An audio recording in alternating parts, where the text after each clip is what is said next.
Sahabat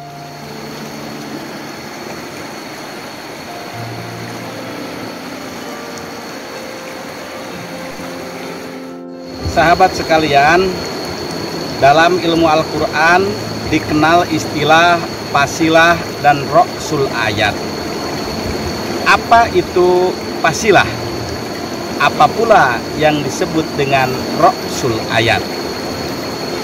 Fasilah, kalau dilihat dari aspek bahasa, berasal dari huruf fa, shod, dan lam, yang jika kita terjemahkan ke dalam bahasa Indonesia kurang lebih bisa diartikan pemisah.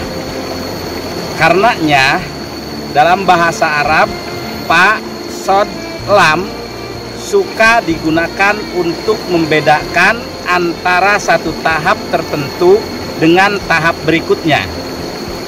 Karenanya pula kelas suka disebut dengan faslun. Demikian halnya dalam undang-undang, konun asasi ataupun konun dahili, di samping ada bab, suka ada yang disebut dengan pasal. Dengan demikian, dalam terminologi ilmu Al-Quran, yang disebut dengan fasilah itu adalah pemisah antara satu kalam dengan kalam berikutnya dalam serangkaian redaksi. Nah, adapun yang disebut dengan ra'sul ayat, kalau dilihat secara tekstual, ra'sun itu kepala, ayat itu tanda.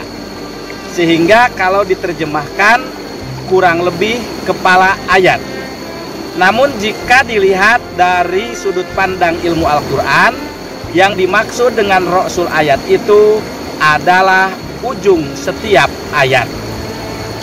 Sahabat sekalian, baik fasilah ataupun ra'sul ayat itu digunakan, dikaji untuk melihat aspek-aspek bunyi, yang karenanya kadang-kadang suka disepadankan dengan sajak, walaupun sebenarnya antara fasilah dan ra'sul ayat tidak bisa disepadankan dengan sajak. Sahabat sekalian, hal kedua yang perlu dicermati adalah bahwa setiap ra'sul ayat adalah fasilah, namun tidak setiap fasilah ra'sul ayat. Artinya, dalam satu ayat yang panjang, fasilahnya bisa banyak, namun ra'sul ayat tetap hanya satu, karena ra'sul ayat itu hanya ada di bagian akhir ayat. Sahabat sekalian, dalam ilmu Al-Quran, fasilah dan ra'sul ayat itu kemudian dibagi menjadi 4. Pertama, fasilah mutamasilah. Fasilah mutamasilah itu adalah antara kalimat akhir dengan kalimat akhir berikutnya memiliki kemiripan. Hal ini bisa dicermati misalnya dalam surat At-Tur ayat 1 dengan ayat 2. A'udzubillahi minasyaitonirrajim. Bismillahirrahmanirrahim. Wat-tur wa kitabim mastur. Antara tur dengan mastur itu berbeda, namun di situ ada kesamaan. Nah, kesamaan itu satu bisa dilihat dari huruf akhir, dua bisa juga dilihat dari aspek bunyi. Qul huwa Allahu ahad, Allah as-somad. Ahad dengan as-somad memiliki kemiripan. Yang kedua, ada yang disebut dengan fasilah mutaqarribah fi al-huruf, yaitu fasilah di mana huruf akhirnya berdekatan dalam susunan huruf hijaiyah. Artinya antara bagian akhir satu fasilah dengan bagian akhir fasilah berikutnya, atau antara ra'sul ayat pertama dengan ra'sul ayat kedua, huruf akhirnya dalam susunan huruf hijaiyah berdekatan. Nah, sebagai contoh misalnya dalam surat Al-Fatihah, pada ayat pertama disebutkan Bismillahirrahmanirrahim, huruf M. Pada ayat kedua, Alhamdulillahirabbil alamin, Huruf mim dan nun dalam rangkaian huruf hijaiyah itu posisinya bergandengan atau yang disebut dengan berdekatan. Demikian halnya pada ayat ketiga. Setelah alhamdulillahirabbil alamin arrahmanirrahim kembali ke M. Maliki yaumiddin ke nun. Iyyaka na'budu wa iyyaka nasta'in ihdinas siratal mustaqim. Mim nun mim. Hal ini bisa juga dicermati dari surat An-Naba.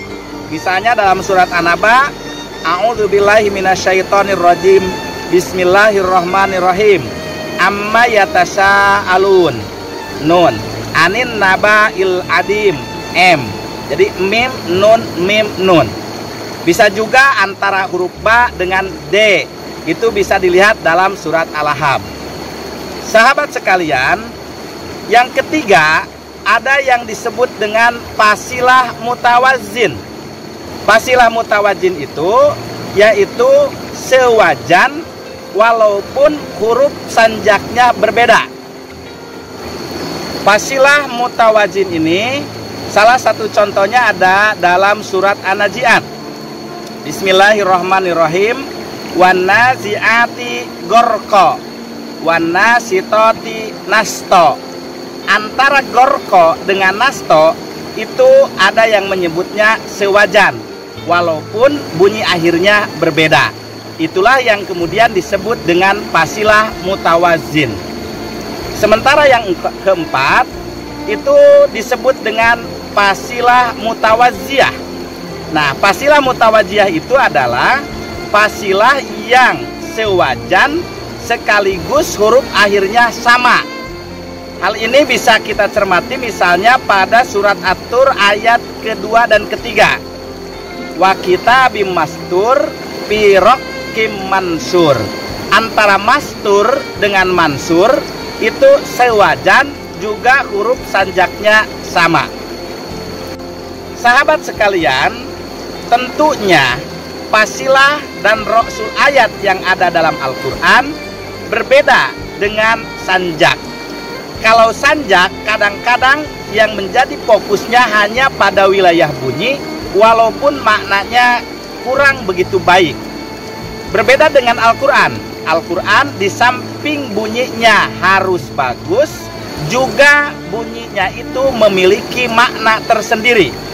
Karenanya dalam istilah tafsir sering kita dengar istilah limura'atil fawasil, untuk menjaga fasilah-fasilah.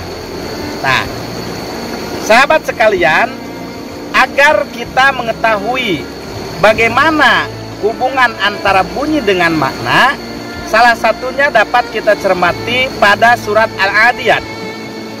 Pada surat Al-Adiyat itu, fasilah dan ra'sul ayatnya bisa kita klasifikasi menjadi H, A, D, dan R.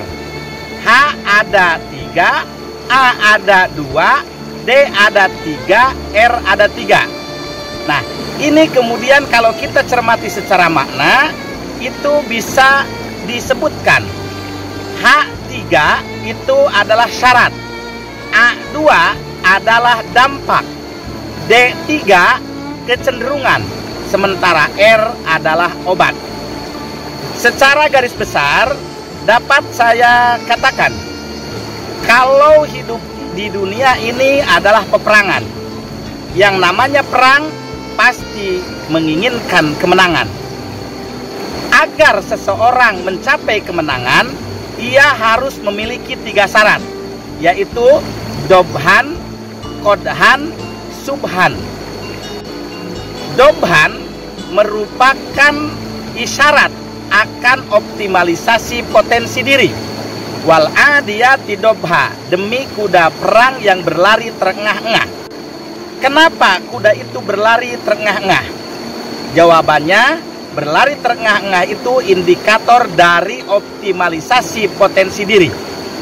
Ketika seseorang berjalan atau jogging, walaupun masih disebut lari, namun tidak akan terengah-engah. Orang baru akan terengah-engah ketika ia melakukan sprint, karena ketika sprint ia mengeluarkan seluruh potensi yang dimilikinya. Artinya, syarat untuk mencapai kemenangan itu adalah optimalisasi potensi diri. Yang kedua, palmuriyati qodha, kakinya memercikan api. Kalau kita bandingkan, di dunia ini tidak ada binatang yang memakai sepatu kecuali kuda. Nah, sepatu itu sebagai alat. Dan kita tahu bahwa yang namanya sepatu kuda dari satu negara ke negara lain, hatta kuda yang mahal pun sepatunya tetap sama. Namun permasalahannya, sepatu itu adalah sebagai alat. Karenanya, ketika seseorang ingin menjadi pemenang, ia harus memaksimalkan alat yang dimilikinya. Bukan masalah canggih dan tidaknya, tetapi apakah alat itu maksimal atau tidak. Komputer itu, kalaupun komputer biasa, tetapi maksimal apa belum kita gunakan komputer itu. Demikian halnya HP. Karenanya tidak ada alasan, oh teknologi saya kurang begitu bagus. Permasalahannya apakah teknologi itu sudah kita optimalkan atau belum. Kalau tidak, kita tidak akan menjadi pemenang. Yang ketiga, syarat untuk mencapai kemenangan itu adalah palmugiroti subha. Mugiro itu ada yang menyebut berasal dari agoro. Agoro itu melakukan penyerangan secara mendadak di pagi buta. Namun yang perlu kita catat, penyerangan itu dilakukan akan terkait dengan gerak. Dan gerak itu akan terkait dengan subha. Artinya ketika orang ingin menjadi pemenang, ia harus melakukan perubahan sejak dini. Karena subuh itu menjadi indeks dari waktu awal. Karenanya ketika seseorang ketika masih muda ia berleha-leha, saya yakin di kemudian hari ia tidak akan menjadi pemenang. Sahabat sekalian, 3 syarat ini akan berdampak pada pa'asar nabihi nak'a, pawasat nabihi jam'a, menyerang ke tengah musuh dengan tangkasnya, bahkan bisa memporak-porandakan musuh. Itu artinya ketika seseorang sudah memaksimalkan potensi dirinya, ketika seseorang sudah memaksimalkan alat yang dimilikinya dan melakukan perubahan sejak dini, ia akan tertutupi debu. Sehingga orang lain kemungkinan besar tidak akan melihat aspek kekurangannya. Ya, kita sadari betul bahwa yang namanya manusia itu memiliki kekurangan. Namun dengan 3 syarat tadi, kekurangan itu tidak akan terlihat oleh orang lain. Dan tentunya sebagai orang Islam, akan merujukkan bahwa tidak nampaknya kekurangan kita di hadapan orang lain merupakan anugerah Allah Subhanahu wa Ta'ala. Sahabat sekalian, namun demikian, ketika orang mencapai derajat tertentu atau mencapai kemenangan, kadang-kadang ia lupa pada karakter dasarnya. Ia sebagai hamba, kadang-kadang ia lupa kepada Tuhan. Karenanya pada ayat ke-6 disebutkan innal insana li rabbihi lakanud. Ada kecenderungan manusia melampaui batas. Hal ini berbeda dengan kuda. Walaupun kuda begitu tangkas, kuda bisa mengantarkan tuannya menjadi pemenang, tetapi ketika pulang dari peperangan, ia tetap menjadi kuda.